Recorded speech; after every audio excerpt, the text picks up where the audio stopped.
नमस्कार। मैं डॉक्टर अशोक त्रिपाठी आपका स्वागत करता हूं आपके अपने channel history culture historiography and research methodology में। मित्रों, आज आधुनिक भारत एक समग्र अध्ययन की श्रृंखला में इसका 11वां भाग आपके समक्ष लेके उपस्थित हुआ हूं। इस भाग में हम लोग 1925 ईस्वी से 1932 ईस्वी तक के जो आधुनिक भारत के इतिहास की प्रमुख घटनाएं हैं उनके विषय में चर्चा करेंगे, जानकारी प्राप्त करेंगे। लेकिन उसके पूर्व की चर्चा प्रारंभ की जाए, दो एक बातें आपके साथ कहना चाहता हूं। प्रतियोगिता परीक्षा हो या कोई भी परीक्षा हो, देखिए इसमें एक बात का आप सदैव ध्यान रखें कि अगर आपको विस्तृत ज्ञान प्राप्त करना है और अगर आपको सफलता के शिखर पर पहुंचना है तो शॉर्टकट का रास्ता आप त्याग दें, क्योंकि शॉर्टकट से कोई भी सफलता नहीं मिलती।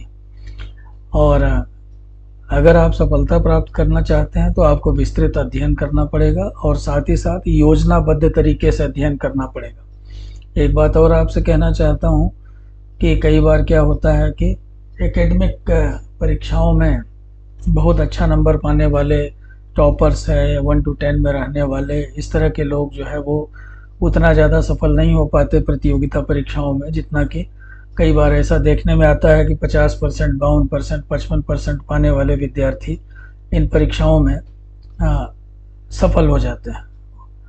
तो इसका एक कारण यह है, देखिए कि एकेडमिक परीक्षाओं की जब हम तैयारी करते हैं तो उसमें थोड़ा बहुत चीज़ें हम रटते हैं, उसमें हमें पता होता है कि क्या चीज़ें आ सकती हैं कोर्स के हिसाब से। लेकिन जो कंपटीशन का जो क्षेत्र है, प्रतियोगिता का जो क्षेत्र है, वो बहुत विस्तृत है। उसमें हमें पता नहीं होता क्या आएगा, कहाँ से आएगा, कैसे आएगा। सिलेबस भी बहुत लंबा होता है, बहुत विस्तृत होता है। तो इसलिए योजनाबद्ध तैयारी इसके लिए आवश्यक है और योजनाबद्ध तैयारी के द्वारा ही हम इसमें सफलता प्राप्त कर सकते हैं। तो मित्रों, इस विषय पर हम आगे भी चर्चा करते रहेंगे और मैं बार बार आपसे निवेदन करूंगा कि निरंतरता बनाए रखिए और परिश्रम से मुंह न मोड़िए। देखिए सफलता आपके कदम चूमेगी। एक बात और आपसे कहना चाहूँगा कि चैनल को आप सब्सक्राइब अवश्य कर लें और अपने इष्ट मित्रों को भी कहें कि वो भी सब्सक्राइब करें जो भी परीक्षा की तैयारी कर रहे हैं। और यहाँ यह भी आपसे कहना चाहूँगा कि देखिए बहुत सारे विद्यार्थी हैं, वो बहुत धन खर्च करते हैं, लाखों रुपया खर्च करके बड़ी बड़ी कोचिंग्स वगैरह में जाते हैं, लेकिन फिर भी उतनी सफलता नहीं मिल पाती है। तो देखिए आप अपने ऊपर विश्वास रखिए, अपनी तैयारी पे विश्वास रखिए और अपने आत्मविश्वास से कभी समझौता मत कीजिए। आपको किसी कोचिंग की ज़रूरत नहीं पड़ेगी। मित्रों, ये चैनल मैंने ऐसे विद्यार्थियों के लिए ही प्रारंभ किया है कि जो बहुत अधिक धन नहीं खर्च कर सकते हैं बड़ी बड़ी कोचिंग्स में, जहाँ 2 लाख 3 लाख रुपए खर्च करके विद्यार्थी ज्ञान प्राप्त करने की कोशिश करते हैं।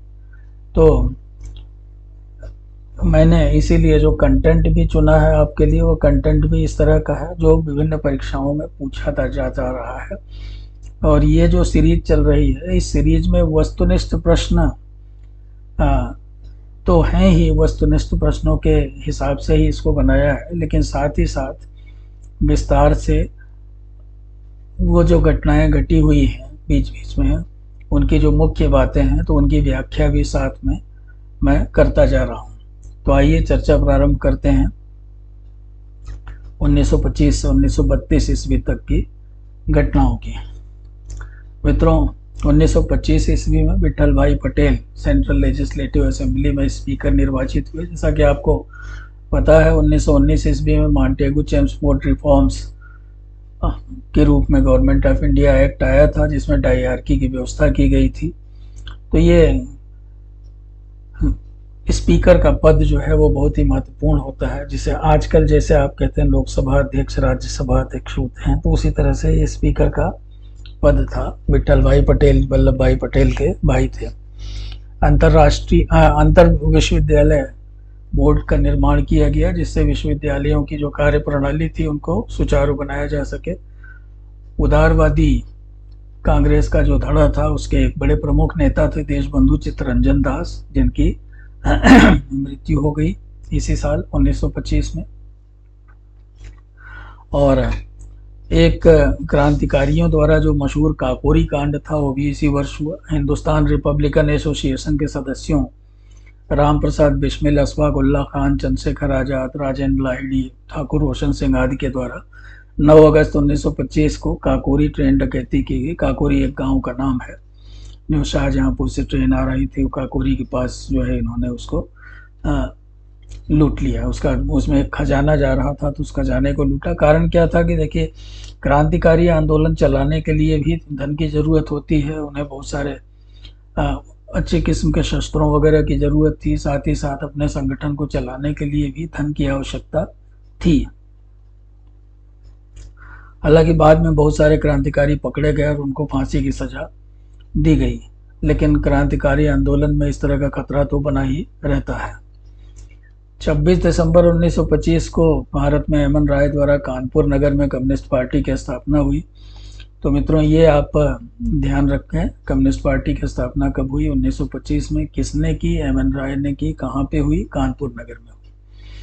क्योंकि 1917 में रूस में क्रांति होने के बाद धीरे धीरे वहाँ कम्युनिस्ट शासन जो है वो परवान चढ़ रहा था और उसका असर दुनिया के दूसरे बहुत सारे देशों के ऊपर पड़ा।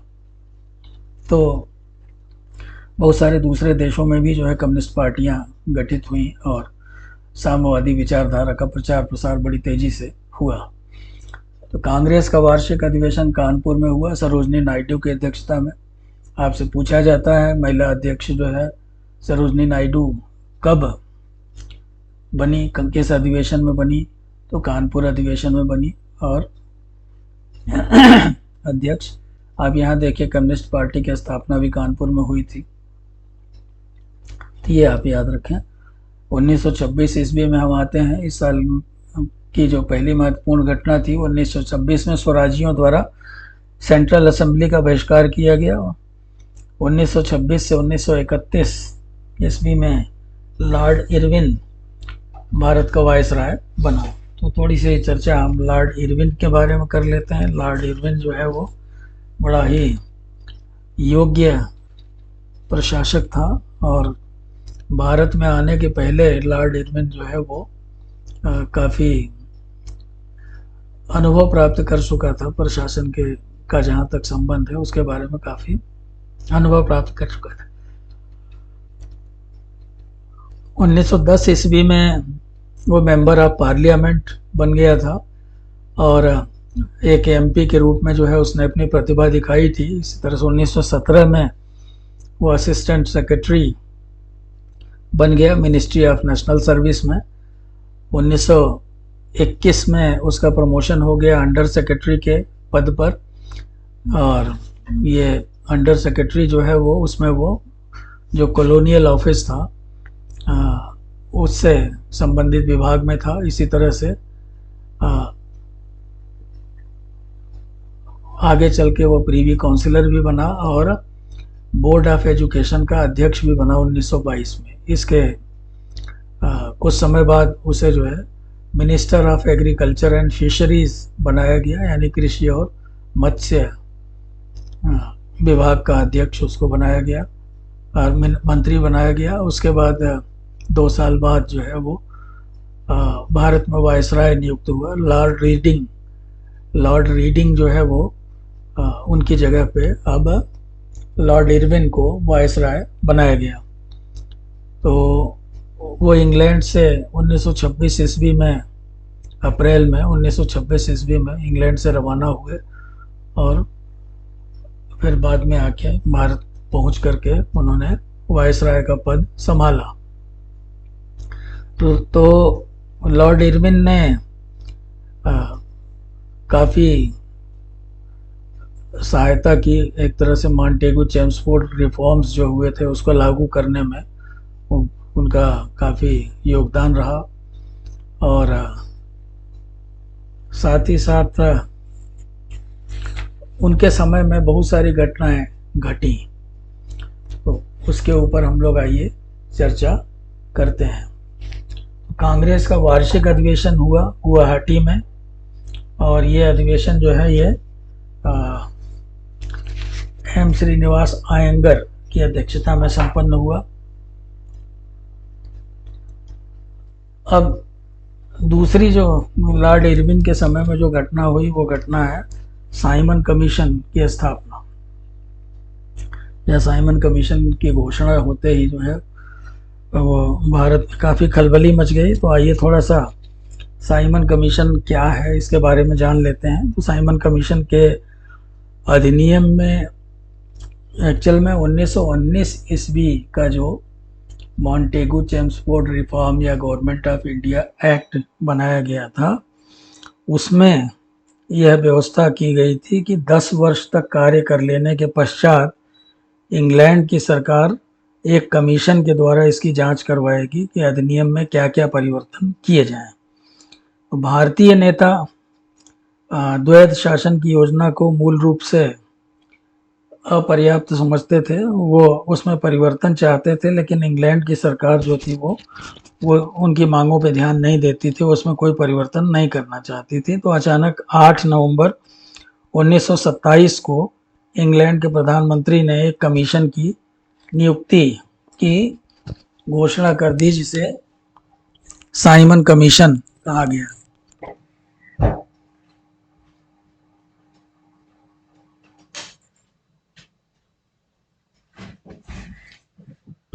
तो मित्रों, साइमन कमीशन जो था वो उसकी घोषणा कर दी गई, और ऐसा इसलिए किया गया था कि 1929 में यह संभावना थी कि शायद इंग्लैंड में लेबर दल या लेबर पार्टी जो है उसकी विजय हो जाए और उसका मंत्रिमंडल बन जाए। तो उस समय भारत के लिए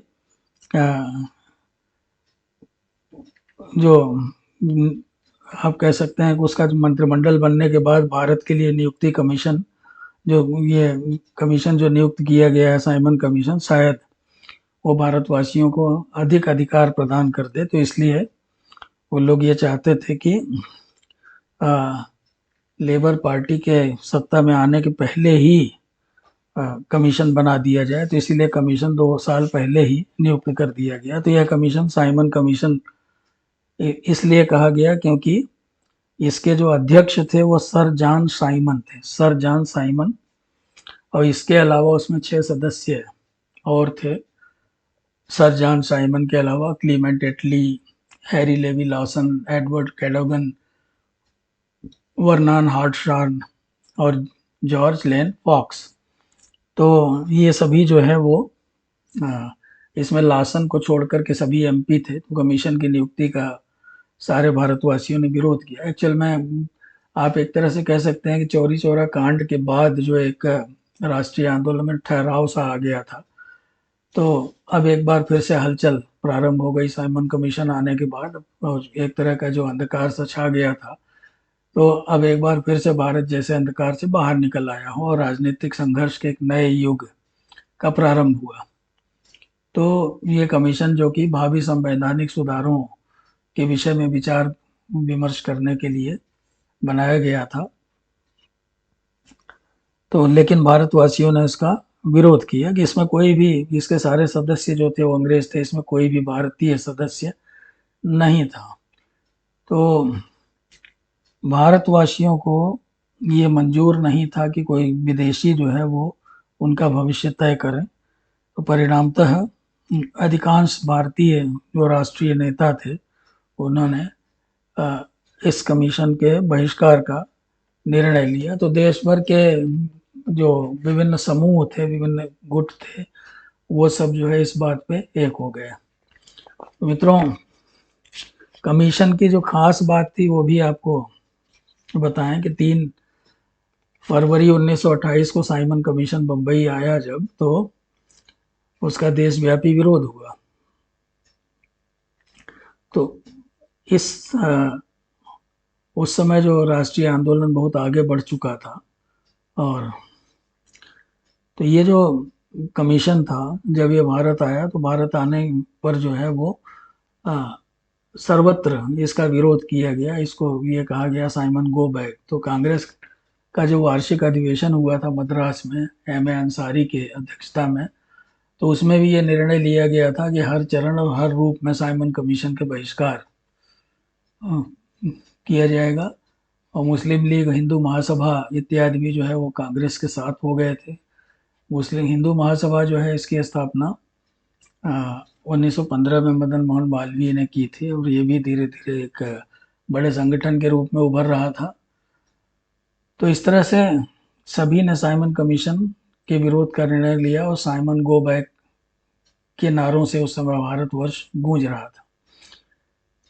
सर्वदलीय सम्मेलन एवं नेहरू रिपोर्ट इस काल की एक घटना थी। सभी महत्वपूर्ण भारतीय नेताओं और दलों ने भारत का एक सर्वसम्मत संविधान बनाकर ब्रिटिश चुनौती का सामना करने का निर्णय किया, और इस उद्देश्य से एक सर्वदलीय सम्मेलन पहले दिल्ली में, बाद में पुणे में हुआ। सम्मेलन ने मोतीलाल नेहरू की अध्यक्षता में एक उप समिति गठित की, जिसके सदस्यों में अली इमाम, तेज बहादुर सप्रू तथा सुभाष चंद्र बोस थे। उप समिति ने अगस्त 1928 में अपनी रिपोर्ट प्रस्तुत की, जिसे नेहरू रिपोर्ट कहा जाता है। तो रिपोर्ट ने सिफारिश की कि औपनिवेशिक स्वराज्य की प्राप्ति को अगला तात्कालिक कदम माना जाए। भारत भाषीय प्रांतों तथा विधान मंडलों में 10 सालों की अवधि के लिए धार्मिक अल्पसंख्यकों के लिए स्थानों का आरक्षण हो। दुर्भाग्यवश 1928 में कलकत्ता में हुए सर्वदलीय सम्मेलन में नेहरू रिपोर्ट को सांप्रदायिक तत्वों ने मंजूर नहीं किया। तो मित्रों, इस तरह से हम ये देख सकते हैं कि जो नेहरू रिपोर्ट है, वो नेहरू रिपोर्ट वास्तव में इसलिए बनाया गया था कि भारत सचिव ने जो चुनौती दी थी, तो उस चुनौती का जवाब देने के लिए कांग्रेस ने विभिन्न राजनीतिक और सांप्रदायिक संगठनों को सर्वदलीय सम्मेलन में भाग लेने के लिए बुलाया था। लेकिन अब समस्या ये थी कि विभिन्न दलों में का जो दृष्टिकोण था वो बहुत ही अलग अलग किस्म का था। तो इस कहने का मतलब उनमें बहुत मतभेद थे विभिन्न दलों में वैचारिक रूप से। तो इसीलिए जो संविधान का प्रारूप तैयार करने के लिए कहा गया था, जो नेहरू रिपोर्ट आई थी, तो वो नेहरू रिपोर्ट जो थी वो आपसी मतभेदों के कारण जो है वो स्वीकार नहीं हुआ सांप्रदायिक तत्वों को विशेष रूप से। लाला लाजपत राय पर साइमन कमीशन का विरोध करने के कारण पुलिस द्वारा लाठी का प्रहार करके उन्हें बुरी तरह से घायल कर दिया गया। 17 नवंबर 1928 को लाला लाजपत राय की मृत्यु हो गई, और इसका असर जो है वो क्रांतिकारियों पे बहुत पड़ा। ज़्यादातर क्रांतिकारी जैसे भगत सिंह वगैरह पंजाब से आते थे, तो पंजाब में लोग काफ़ी नाराज थे। चंद्रशेखर आज़ाद के नेतृत्व में क्रांतिकारियों ने समाजवादी विचारधाराओं से प्रभावित होकर के अपने दल का नाम हिंदुस्तान सोशलिस्ट रिपब्लिकन एसोसिएशन कर लिया। पहले इसका नाम केवल हिंदुस्तान रिपब्लिकन एसोसिएशन था, अब इसमें सोशलिस्ट शब्द जोड़ दिया गया 1928 में। 17 दिसंबर 1928 को भगत सिंह और उनके साथियों ने जो है लाला लाजपत राय की मृत्यु का बदला लेने का प्लान बनाया था, और उस दिन उन लोगों ने उस अंग्रेज अधिकारी को मारने का प्रयास किया जिसने लाठीचार्ज का आदेश दिया था। लेकिन उसमें जॉन पी सैंडर्स जो है वो मारा गया। तो इस तरह से इसे सैंडर्स हत्याकांड के नाम से जाना जाता है, जो कि 17 दिसंबर 1928 को हुआ। कांग्रेस का वार्षिक अधिवेशन कलकत्ता में मोतीलाल नेहरू की अध्यक्षता में संपन्न हुआ। अब आप देखिए, इसे आप याद रखिए, 28 और 29 ये दो अधिवेशन जो थे कांग्रेस के, दोनों ही बहुत महत्वपूर्ण थे, और एक में पिता अध्यक्ष थे, एक में पुत्र। तो 28 की बात करें हम, तो यह अधिवेशन कलकत्ता में हुआ मोतीलाल नेहरू की अध्यक्षता में, जिसमें अखिल भारतीय यूथ कांग्रेस का गठन किया गया। इसी तरह से 1929 में ही मुस्लिम लीग की दिल्ली में सभा हुई, और अब तक मुस्लिम लीग भी जो है उसमें काफ़ी सांप्रदायिकता घुस गई थी और सांप्रदायिक आधारों पर बट गई थी।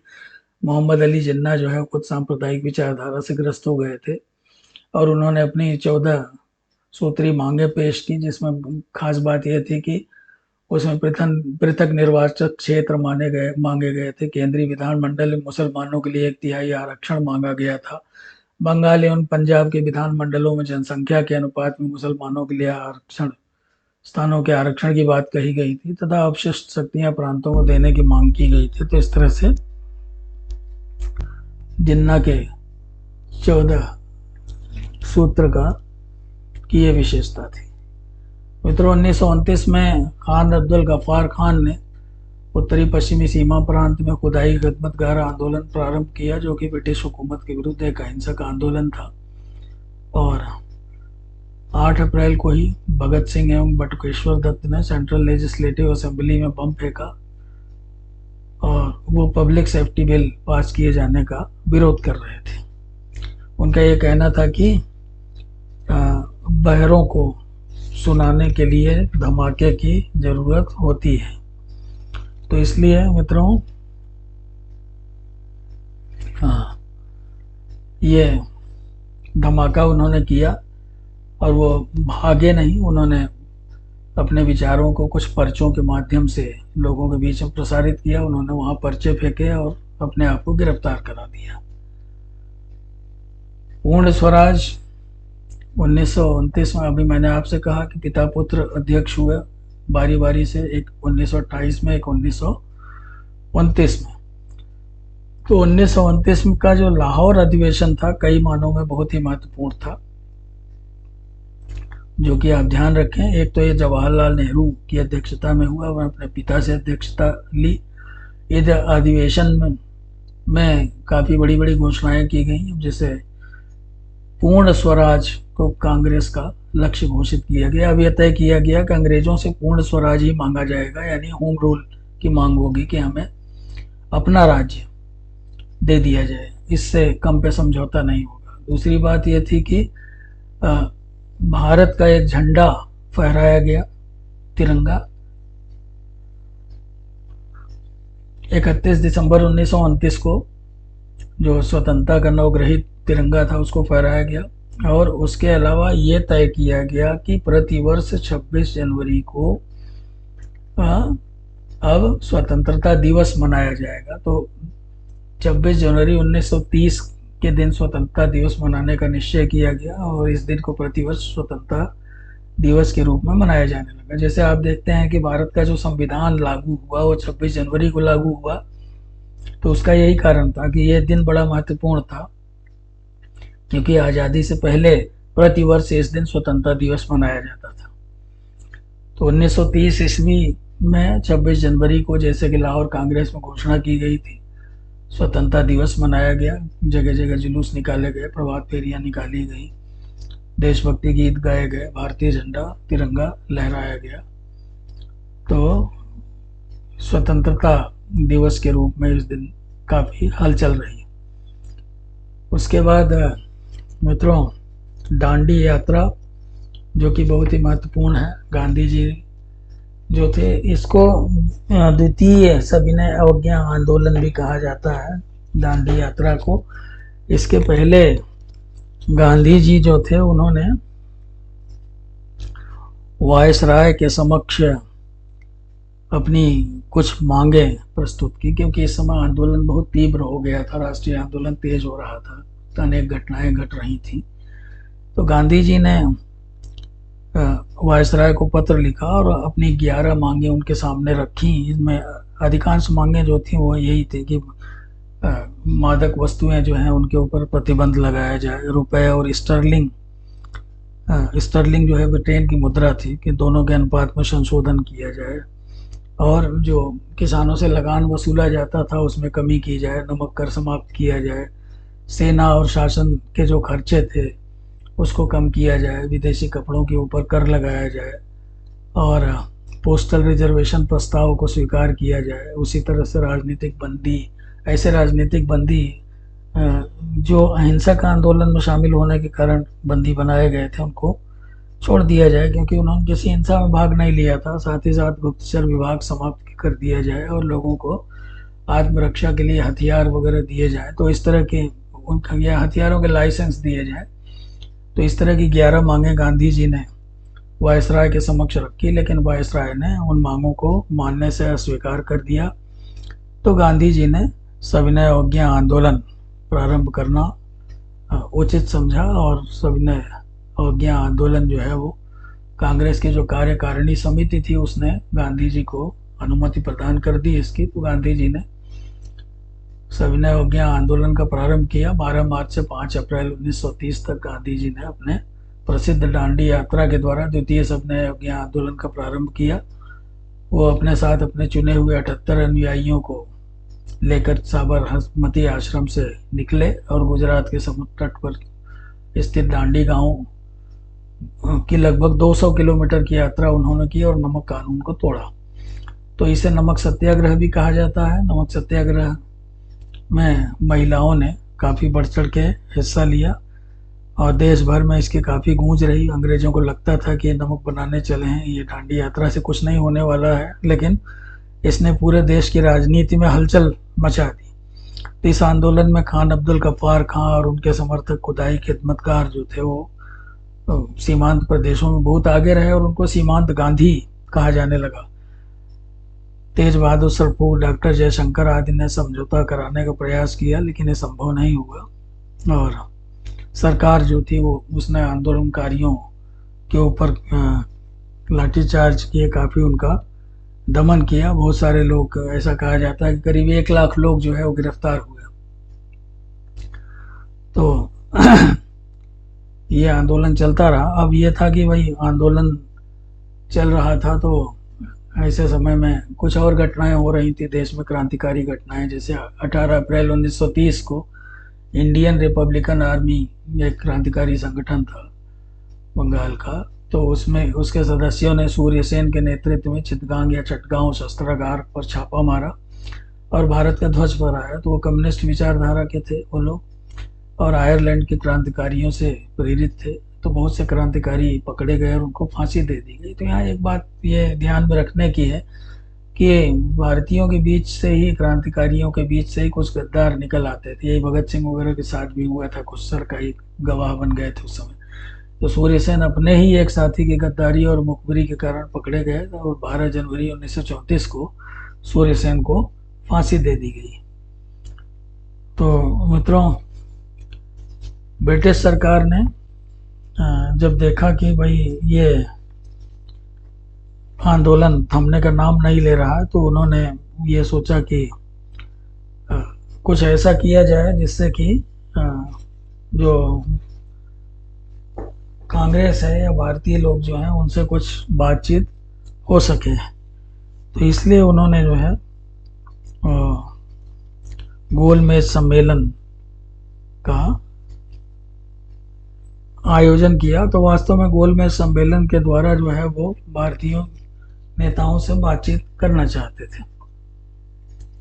तो ब्रिटिश सरकार ने पहला गोलमेज सम्मेलन का आयोजन किया। इसमें साइमन कमीशन पर चर्चा करने के लिए भारतीय नेताओं और ब्रिटिश सरकार के प्रतिनिधियों को आमंत्रित किया गया, लेकिन कांग्रेस ने सम्मेलन का बहिष्कार किया तथा उसकी कार्यवाहियां निष्फल हो गई। तो किसी ने सही टिप्पणी की है कि कांग्रेस के बिना भारतीय मामलों से संबंधित सम्मेलन वैसे ही था जैसे राम के बिना रामलीला। 8 अक्टूबर 1930 को क्रांतिकारी दुर्गा भाभी जो है वो उन्होंने भगत सिंह की गिरफ्तारी का बदला लेने के लिए मुंबई में ब्रिटिश अधिकारी के ऊपर गोली चलाने का प्लान बनाया। हालांकि वो गोली जो है एक सार्जेंट और उसकी पत्नी को लग गई और 1932 में उन्हें गिरफ्तार कर लिया गया। उसके बाद काफ़ी दिन तक वो फरार रही थी गोली चलाने के बाद। तो लेकिन बाद में पर्याप्त साक्ष्यों के अभाव में उनको छोड़ दिया गया। तो कुछ दिन तक वो कांग्रेस की सदस्य भी रही और बाद में फिर उन्होंने एक स्कूल खोल लिया और आजीवन जो है वो स्कूल अपना चलाती रही। तो कांग्रेस का वार्षिक अधिवेशन कराची में हुआ। फिर जवाहरलाल नेहरू फिर से अध्यक्ष बने 29 के बाद 30 में भी। तो ये आप ध्यान रखें, लाहौर के बाद कराची। 1931 ईस्वी की कुछ घटनाओं पर चर्चा कर ली जाए। 27 फरवरी 1931 को चंद्रशेखर आज़ाद की इलाहाबाद में अंग्रेजों से लड़ते हुए मृत्यु हो गई। उन्होंने आखिरी गोली स्वयं को मार ली था और अपनी प्रतिज्ञा अनुसार जीवित रहते अंग्रेजों के हाथ में नहीं लगे हुए, क्योंकि उन्होंने प्रतिज्ञा की थी कि अंग्रेज मुझे जिंदा नहीं पकड़ पाएंगे। और ऐसा कहा जाता है कि इलाहाबाद में वो जवाहरलाल नेहरू से मिले थे उस दिन सुबह। बाद में वो अल्फ्रेड पार्क में बैठे हुए थे, किसी ने उनकी मुखबिरी कर दी और वहाँ अंग्रेज सिपाही आ गए और कुछ अधिकारी आ गए, उन्होंने गोली चलाई। आज़ाद को सरेंडर करने को कहा, लेकिन आज़ाद ने ऐसा नहीं किया, तो दोनों तरफ से गोलियां चली, जिसमें अंत में जब एक गोली बची तो आज़ाद ने वो गोली अपनी कनपट्टी पे मार ली और अपनी प्रतिज्ञा उन्होंने बनाए रखी। 23 मार्च 1931 को लाहौर सेंट्रल जेल में भगत सिंह, राजगुरु और सुखदेव को शाम को 7:23 पर फांसी पर लटका दिया गया। यह भारतीय इतिहास का एक काला दिन था। जेल में रहते हुए भगत सिंह ने काफ़ी लंबा, लगभग 45 दिनों का अनशन भी किया था, जिसमें उनके एक साथी जतिन दास की मृत्यु भी हो गई थी, क्योंकि जेल में जो व्यवस्था थी वो बहुत ही खराब थी। खाना पीना और भी जो व्यवस्थाएं थी वो बहुत खराब थी, तो उसके विरोध में उन्होंने अनशन किया था, जिसमें जेल की व्यवस्था में कुछ सुधार भी हुआ था उनके अनशन से। गांधी इरविन पैक्ट या गांधी इरविन समझौता, ये एक महत्वपूर्ण घटना थी। और तो गांधी इरविन को जैसे ही ये आभास हुआ कि सविनय अवज्ञा आंदोलन दबाया नहीं जा सकता और उसे, तो उसने मध्यस्थ द्वारा गांधी जी से समझौते की बातचीत की। और इसी बीच गोलमेज सम्मेलन का प्रथम अधिवेशन लंदन में प्रारंभ हो गया था, लेकिन कांग्रेस ने उसमें भाग नहीं लिया था। तो प्रधानमंत्री रैमजे मैकडोनाल्ड ने आशा व्यक्त की कि कांग्रेस दूसरे अधिवेशन में भाग ले सकेगी। परिणामतः गांधी जी को जेल से 26 जनवरी 1931 को छोड़ दिया गया। उसके बाद फिर गांधी और लॉर्ड इरविन में 17 फरवरी से दिल्ली में बातचीत आरंभ हुई और 5 मार्च 1931 को एक समझौते की घोषणा की गई, जिसे गांधी इरविन समझौता कहा जाता है। तो सरकार ने कांग्रेस से समझौता करने के लिए प्रयास किया, जिससे वो गोलमेज सम्मेलन में भाग ले सके। अंततः लॉर्ड इरविन और गांधी जी के मध्य जो समझौता हुआ, उसके अनुसार सरकार ने उन सभी राजनीतिक बंदियों को रिहा करने का फैसला किया जो आंदोलन के दौरान अहिंसक रहे थे। कांग्रेस ने सविनय अवज्ञा आंदोलन स्थगित कर दिया और द्वितीय गोलमेज सम्मेलन में भाग लेने के लिए तैयार हो गई। तो यद्यपि अनेक भारतीय अभी भी इसका विरोध कर रहे थे, लेकिन गांधी जी को विश्वास था कि लॉर्ड इरविन सच्चे मन से वार्ता करना चाहते हैं। तो सत्याग्रह के दौरान वो जैसे कि कहते थे कि भाई हमारा कोई शत्रु नहीं है, हमें तो लोगों का हृदय परिवर्तन करना है। तो वो उनको लग रहा था कि इरविन का हृदय परिवर्तन हो गया है। तो इस तरह से गांधी जी ने समझौते को उचित ठहराया और उनके अनुसार इसका सबसे बड़ा लाभ यह था कि पहली बार अंग्रेज सरकार ने भारतीय नेताओं के साथ समानता के स्तर पर बातचीत की पहल की थी। तो इस समझौते को दोनों पक्षों ने स्वीकार किया, लेकिन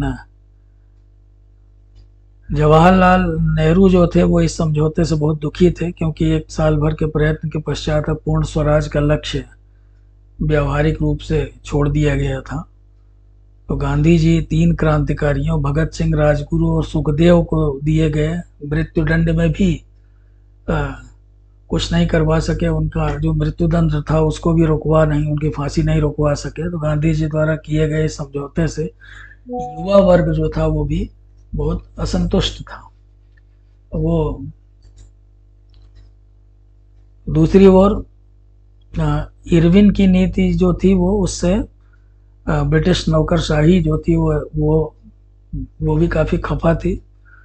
तो इस समझौते को अंग्रेजी सरकार की हार मानती थी जो नौकरशाही थी, और इरविन के चले जाने के बाद इस समझौते को निरर्थक बनाने का ब्यूरोक्रेसी जो थी वो नौकरशाही वो प्रयास करती रही।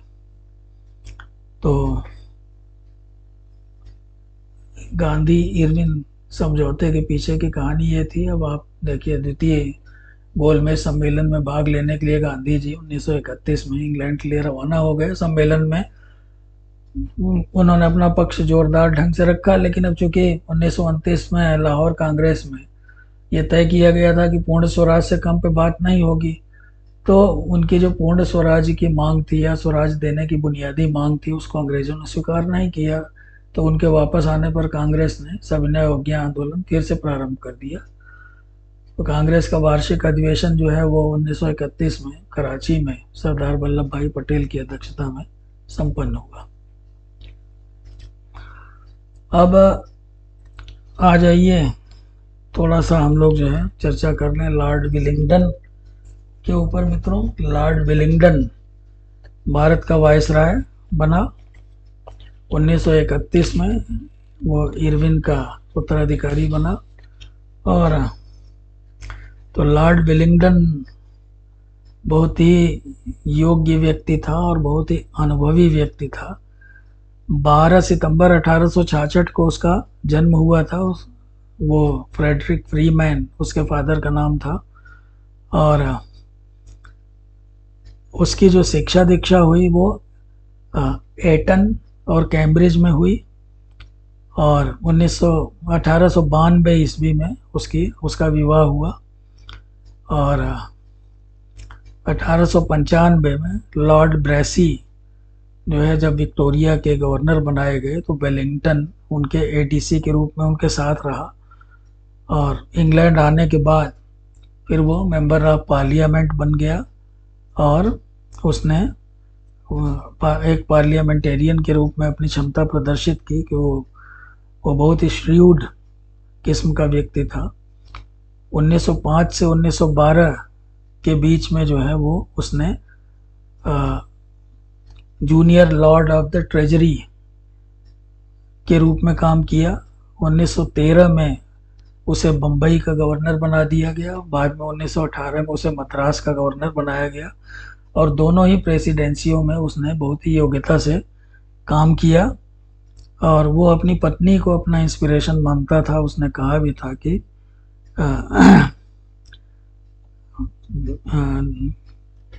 The reason of my success is constant inspiration and encouragement of my wife.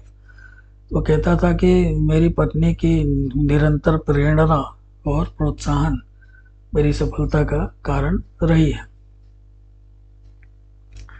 तो इसके समय में बहुत सारी बातें हुई। जैसे पहली बात तो ये हुई कि अब चूंकि गोलमेज सम्मेलन फेल हो गया, उसमें कोई हल नहीं निकल पाया, फिर से सविनय अवज्ञा आंदोलन कांग्रेसियों ने शुरू कर दिया था। तो कांग्रेस का बर्बरता से दमन भी प्रारंभ हो गया। 4 जनवरी को गांधी जी को गिरफ्तार कर लिया गया। और प्रधानमंत्री रैमजे मैकडॉनल्ड ने जुलाई में एक और शगुफा छोड़ दिया। डिवाइड एंड रूल पॉलिसी के तहत अपने कम्युनल अवार्ड की घोषणा कर दी। और 16 अगस्त 1932 को रैमजे मैकडॉनल्ड जो थे उनके द्वारा इसका सृजन किया गया, जिसके अनुसार दलित जातियों और अल्पसंख्यकों के लिए पृथक निर्वाचक इकाइयों की व्यवस्था की गई। तो यह एक सांप्रदायिक निर्णय था जो कि 16 अगस्त 1932 को लिया गया। भारतीय अल्पसंख्यक संप्रदायों की जो समस्या थी वो आपसी समझौते से न हल करके इस कम्युनल अवार्ड के द्वारा हल करने की कोशिश की रैमजे मैकडॉनल्ड ने। इस घोषणा के अनुसार अल्पसंख्यक और विशेष हित वाले संप्रदायों की संख्या काफ़ी बढ़ गई। अब बहुत सारे लोग अल्पसंख्यक हो गए थे। मुसलमान, सिख, दलित वर्ग, पिछड़े हुए, कुछ लोग भारतीय, ईसाई, एंग्लो इंडियन, यूरोपियन, व्यापारिक और औद्योगिक वर्ग के लोग। तो ये सब जो है अल्पसंख्यक संप्रदाय में गिने गए और इनके लिए पृथक निर्वाचक इकाइयों की व्यवस्था कर दी गई। तो योजना जो थी वो सांप्रदायिक निर्णय की योजना जो है वो इस प्रकार से बनाई गई थी कि प्रांतों में भी किसी प्रकार की जो जिम्मेदार शासन प्रणाली है वो विकसित न हो पाए। तो इस तरह से ये जो कम्युनल अवार्ड था इसका बड़ा विरोध हुआ। गांधी जी जो है इसके बहुत विरोध में थे और उन्होंने इसको रिजेक्ट कर दिया, पूरी तरह से अस्वीकार कर दिया। तो गांधी जी जो थे वो दलित जातियों के लिए किसी भी पृथक निर्वाचन के विरुद्ध थे और उन्होंने प्रधानमंत्री के निर्णय के विरुद्ध आमरण अनशन प्रारंभ किया। इसके परिणाम स्वरूप पूना पैक्ट का जन्म हुआ, जिसमें जो हिंदू सम्मिलित हिंदू निर्वाचन क्षेत्रों की बात बरकरार रही, यानी कि जितने भी हिंदू हैं, चाहे वो किसी भी जाति के हों, चाहे कोई भी हो, वो उनके निर्वाचन क्षेत्र सम्मिलित होंगे, और लेकिन दलित जातियों के लिए स्थान उसमें सुरक्षित कर दिया गया। तो सुरक्षित स्थानों की जो संख्या थी वो वायसराय के फैसले में निश्चित किए गए स्थानों से अधिक थी। अलवर और कश्मीर में कृषक विद्रोह तथा सेना की मदद से इसका दमन कर दिया गया। मित्रों, ये घटनाएं भी उसी साल हुई। अब कृषक विद्रोह के ऊपर मैं एक अलग वीडियो बना के डालूंगा, जिसमें विस्तार से उनकी चर्चा होगी। अब आ जाते हैं तीसरे गोलमेज सम्मेलन पर, जो कि 17 नवंबर से 24 दिसंबर 1932 तक चला। कांग्रेस इसमें सम्मिलित नहीं हुई। तीनों सम्मेलन रैमजे मैकडोनाल्ड के प्रधानमंत्रित्व काल में हुए। अब एक बात आपको यहाँ ध्यान में रखनी, कई बार सवाल पूछ लिया जाता है कि कौन ऐसा व्यक्ति था जिसने तीनों सम्मेलनों में भाग लिया। तो BR अम्बेडकर और तेज बहादुर सप्रू दो ऐसे व्यक्ति थे